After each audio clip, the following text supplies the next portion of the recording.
Belarus के शहर विज़िबिस में पाकिस्तानी बिजनेस कम्युनिटी की जानिब से बेलारूस और पाकिस्तान की बाहमी तजारत के हवाले से एक तकरीब का एहतमाम किया गया। तकरीब के मेहमान खुसूसी सिफारत खाना पाकिस्तान मनसिक बेलारूस में तैनात पाकिस्तानी सफीर सज्जाद हैदर खान थे। तफसीलात शाहिद घुमन की इस रिपोर्ट में जानिए।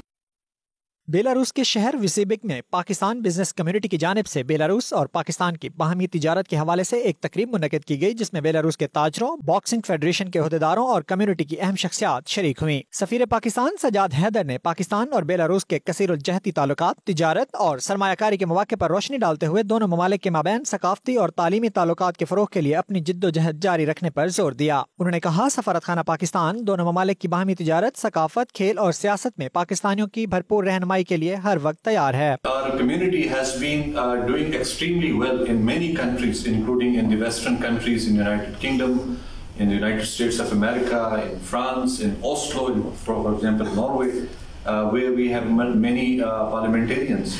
Just to give you an example, the mayor of London is a Pakistani. तकरीब से खिताब करते हुए मार्केटिंग सेंटर विसेबिक की इंचार्ज अरीना निकोलेना ने कहा, बेलारूस और पाकिस्तान के ताल्लुकात में मुसलसल इजाफा हो रहा है। उन्हें उम्मीद है कि सफीर पाकिस्तान की कोशिशों से बेलारूस और पाकिस्तान के माबैन सकाफती तिजारती ताल्लुकात बहुत बेहतर हो जाएंगे।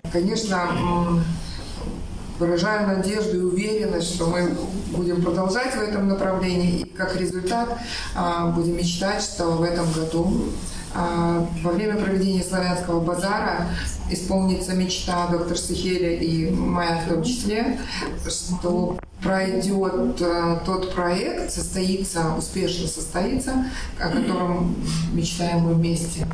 तकरीब के ऑर्गेनाइजर अब्दुर्रहमान सुहेल ने ऐसी तकरीबात जारी रखने के आज़म जाहिर करते हुए सफीर पाकिस्तान को मिन्सिक में पाकिस्तान बॉक्सिंग टूर्नामेंट करवाने की तजवीज़ पेश की। आखिर में पाकिस्तानी सफारत खाने और मार्केटिंग सेंटर के दरमियान पाकिस्तानी सरमायाकारों के साथ सनती नुमाइश लगाने के लिए एक मुआहदे पर दस्तखत भी किए गए।